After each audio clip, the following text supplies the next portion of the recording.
Come to Brasil. O show dele começa assim, come to Brasil. Bruno, come to Brasil. Olha só. É da minha vez aí. Ainda bem que esses vídeos tá comigo, eu vou fazer vários vídeos, vão dizer. Acho que tá... Tá tudo ali. Não, Karine, minha reputação.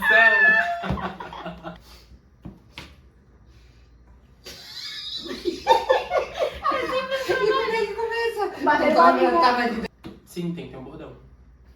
Não, eu acho que tem que começar Oi, assim. sem bordão ainda. Oi, gente, tudo bem? Hoje a gente tá aqui por mais um VírgulaCast e a gente tá com o Robson e o Lucas também, que tá participando com a gente hoje. Todos somos integrantes da Vírgula e hoje a gente vai abordar o tema sobre início de carreira.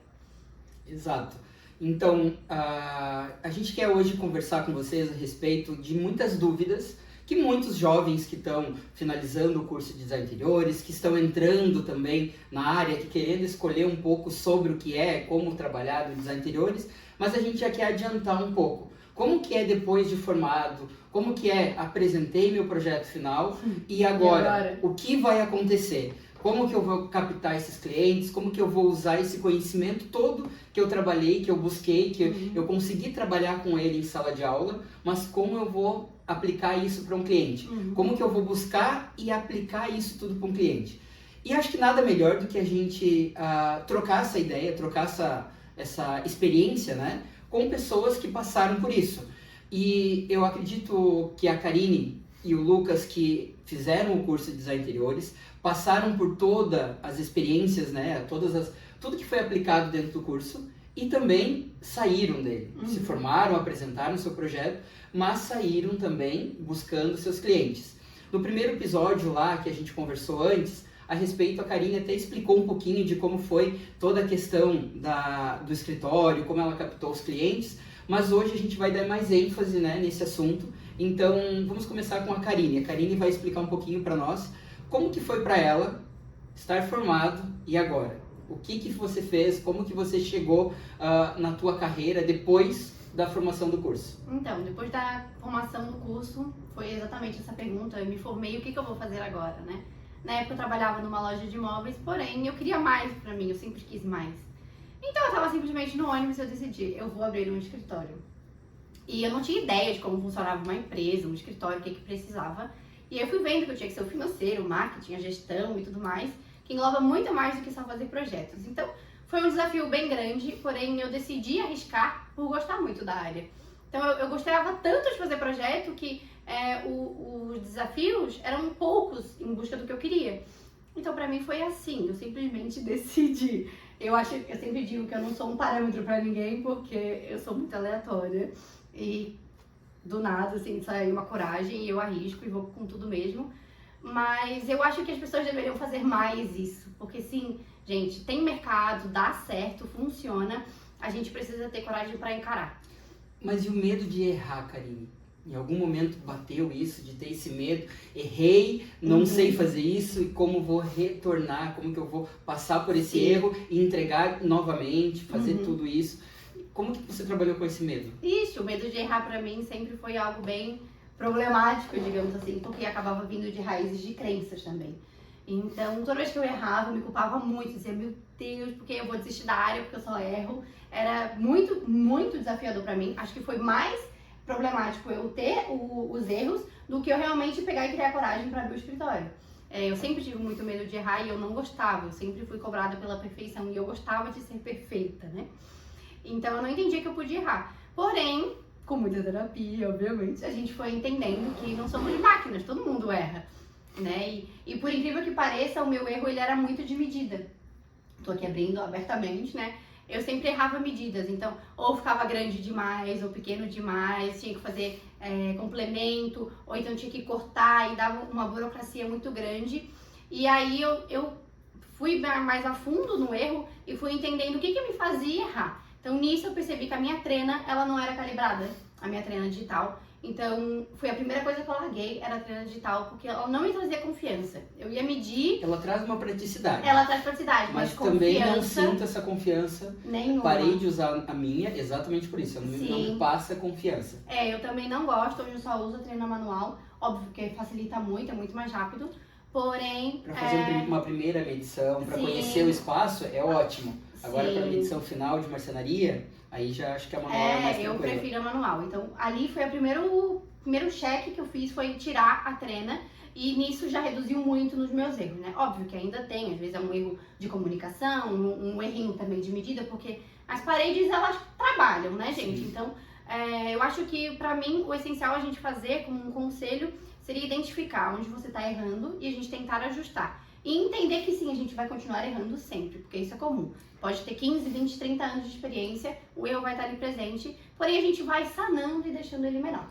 Sabe, Karine, que na minha época, Uhum. mais atrás, né, eu sou de uma Outra outra geração, eu tinha muitas dúvidas que não são aplicadas e não são trabalhadas em sala de aula. Uhum. Como que faz um gesso? Eu sabia na parte técnica. Sim. Como que faz um corte para isso? Como que coloca uma cortina? Como que se coloca uma lâmpada?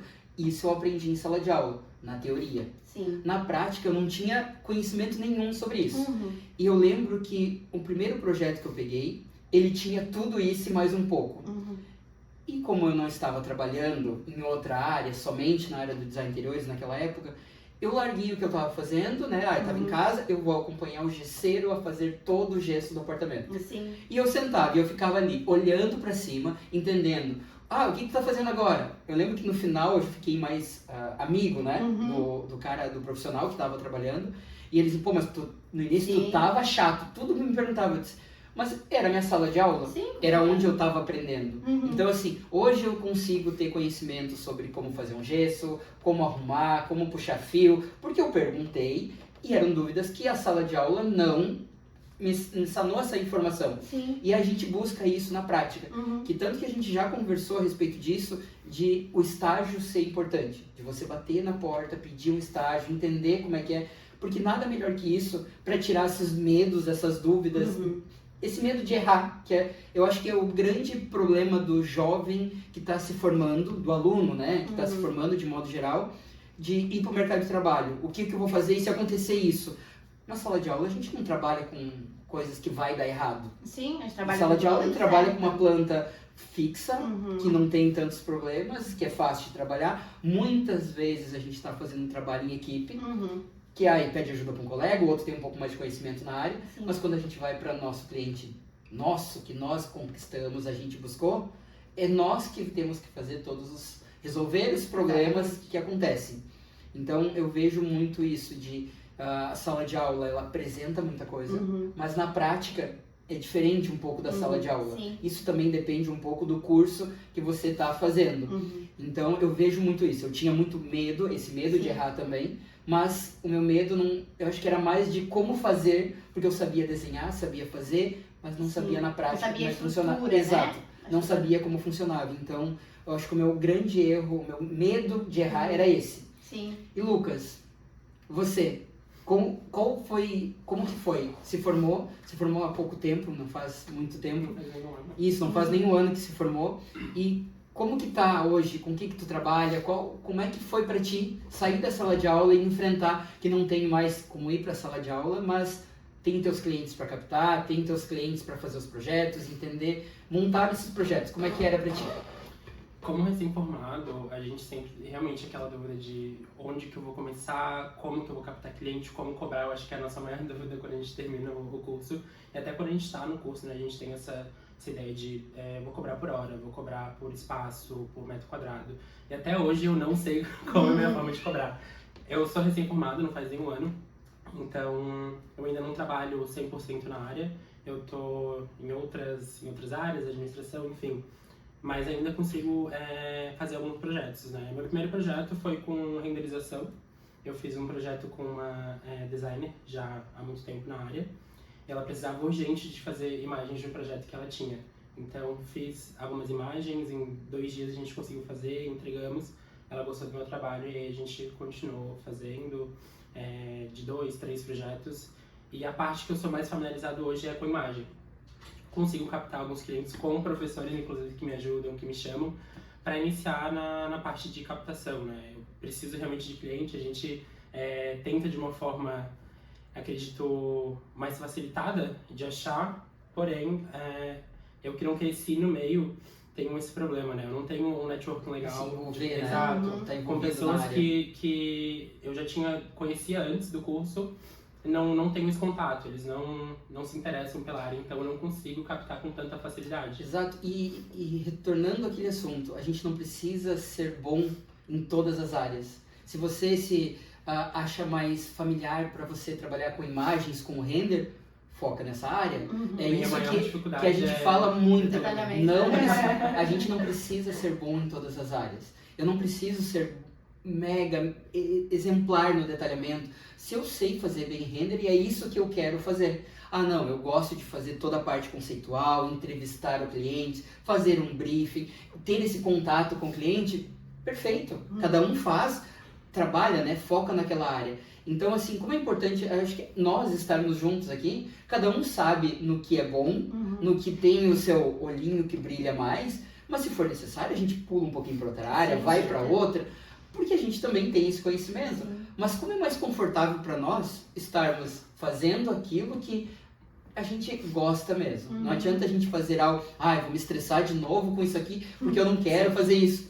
E existem muitos profissionais que são assim, que não gostam de fazer aquilo, que saem da área, isso é uma coisa que eu não quero fazer. Tranquilo. Com certeza vai ter algum aluno, algum profissional que está acabando, né, acabou de se formar, que é isso que eu quero. Então, é aquilo, tem lugar para todos, tem trabalho para todos, tem área de trabalho para todos. A questão é a gente saber exato em que área a gente quer. E tem muitas de atuação, né? O design, as pessoas acabam não sabendo, mas o design tem uma ampla variedade do que tu pode fazer. E eu acho engraçado que, como o mercado precisa de detalhamento, como o Lucas falou, a maioria das pessoas não gosta. Exato. E é por mas isso... tem muitos profissionais na área que gostam de fazer e talvez não gostem da aproximação tanto com o cliente, mas no detalhamento, no render, é perfeito. Vai tranquilo, diferente de outros que, eu vou ter que ir lá renderizar, vou ter que fazer um projeto, então já é mais lento. E uma das coisas que eu vejo, a Karine já trabalha também nisso, e o Lucas está entrando nessa área. Como que é para vocês essa questão de parcerias? Até com profissionais que já estão há mais tempo no mercado, ou com esses profissionais, vamos fazer um projeto junto, eu preciso de ajuda, tu me auxilia. Então, como que foi para vocês esse convite para trabalhar com parceria com outros profissionais? Olha, pra mim teve parceiros que super funcionou, outros que não funcionou. O Lucas já foi meu parceiro de trabalho, então a gente já trabalhou bem juntos. Então acho que depende muito, sabe? Eu particularmente gosto, até porque a gente divide tarefas e o projeto demanda muito, né? Então eu particularmente gosto, mas eu tenho que conhecer muito bem o parceiro, a gente tá na mesma sintonia e no mesmo estilo de trabalho, porque senão acaba dando muito conflito.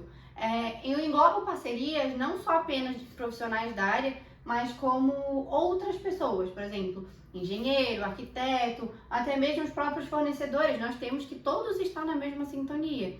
Eu acho que quando a gente faz um projeto, nunca é só nós. Então, a gente tem nós que somos os designers, a gente tem o marmoreiro, o marceneiro, o serralheiro, o eletricista, o cara da esquadria. Então, todo mundo tem que estar na mesma conversa. O que eu vejo muito no mercado hoje é que cada um quer derrubar o outro. Tem esse problema, né? Demais. De ser o meu projeto, ninguém mete a mão, ninguém vai fazer isso. Mas eu acho que, assim, para quem tá, claro, dependendo do network, como o Lucas comentou, mas se você me formei e agora fica aquela dúvida e te surge uma parceria, eu acho que é super importante. E até quando a gente vê, o Lucas comentou que fez parceria com alguns professores dele, isso é legal. Eu lembro da minha professora, ela disse, Robson, tem essa cliente, eu acho que faz o teu estilo. Eu disse, mas eu não sei, foi essa do apartamento que eu peguei todo o apartamento. Fui entrevistar, fui conversar. Foi a minha primeira cliente após eu sair da sala de aula, mas foi uma cliente que uma professora me indicou. Com certeza. Então, assim, se um professor, e aí eu tinha que fazer bem feito, porque o cliente queria, merecia, né? Tem um projeto, estava envolvendo tempo, valores em cima dele, mas também eu queria fazer um trabalho bem feito para minha professora. Para que ela gostasse do que eu estava fazendo e dissesse, parabéns, deu certo. Isso é importante também, a gente gosta de ser reconhecido. Então, de ter essa parceria legal, é importante que a gente não tenha medo de colocar a cara, vou lá, vou auxiliar. Eu lembro do primeiro projeto que eu fiz em parceria com um ex-aluno, que ela disse, mas fazer alguma coisa contigo, né? Da mesma forma, a gente também tem, e a gente tem porque a gente conhece o aluno, conhece a história, né, os projetos, tudo que já entregou em sala de aula, mas também a gente também tem uma leve admiração pela pessoa, Sim. porque a gente quer a pessoa junto, que é o caso de nós estarmos aqui. Porque a gente está junto é porque o santo bateu, né, deu certo, a amizade, rolou uma química legal entre nós, e existe uma admiração mútua, né, entre nós. Cada um, acho que a gente tem um pouquinho de orgulho, um pouquinho da importância de cada um tá fazendo. Então isso é bom e não pode ter esse medo de arriscar. Sim, com certeza. Surgir uma parceria de... se é um professor, se é um colega de sala de aula, se é um outro profissional, se é alguém que já está há anos no mercado e já tem todo o seu método de trabalho, isso é importante também. Sim. Que é o caso que você já entrou com algumas parcerias que já tinham todo um método de fazer a entrevista, o que colocar, quais lojas, né? Então, assim, você tinha a tua ideia, a tua forma de trabalhar, mas tu teve que se adaptar ao método, né, do escritório. Até foi bem interessante isso, porque quando eu comecei, além de eu trabalhar na loja de imóveis, eu me lembro que eu gostava, ao contrário do Lucas, eu gostava de detalhar. E eu acho engraçado que a gente não entra muito a fundo no detalhamento no curso, mas eu gostava, por incrível que pareça, eu gostava. Eu saí mandando mensagem para todos os arquitetos que tinha na região aqui de Florianópolis, oferecendo serviço. Isso eu não sabia. Eu simplesmente fazia o meu básico, ou ali o café com leite, né? E eu falei, quer saber, eu vou arriscar. Não, eu já tenho a pessoa, com certeza eu tenho um método, eu vou seguindo. E eu vou estudando, né? Eu vou aprendendo. Eu saí mandando e, cara, eu tive retorno. Foi onde eu comecei a estagiar com uma arquiteta que, inclusive, eu presto serviço para ela até hoje, porque além de pegar projetos, eu acabei prestando serviços de detalhamento para outros arquitetos também. E ela tá comigo até hoje, assim, a gente virou amigas, a gente virou parceiras, então, como ela é arquiteta, tem coisas que eu não posso fazer, a gente tem essa troca, então ela faz, a gente se ajuda. E também a gente tem uma amizade, sabe? E isso é muito interessante, porque ela acaba dando um empurrão, digamos assim, né? E um aprendizado, né? E um aprendizado Até gigante. para você fazer hoje, Sim. talvez, o teu método de trabalho, não que você copiou, mas que você aprendeu, Sim. adaptou para tua realidade Sim. e colocou em prática. Por exemplo, ferragem, por exemplo, assim, ó, tem ferragem que a gente precisa especificar. Mas é óbvio que ela já sabe disso. Então, quando ela me passa, eu falo, olha, se um dia eu for usar no meu, eu sei que eu tenho que usar esse tipo de ferragem. Sim. A gente sempre tem que ficar atenado às coisas que o outro faz. Não para copiar, como você falou, mas porque a gente precisa aprender. Eu acho que o nosso mundo, ele vive mudando. Então, a gente precisa estar em constante aprendizado ali. É muito importante as parcerias, com certeza. E é agregador. Por isso que eu sempre digo, até digo para os alunos, que a coisa mais essencial que eles podem fazer assim no curso, para mim, que me ajudou muito, é ou estágio ou trabalhar em loja de imóveis.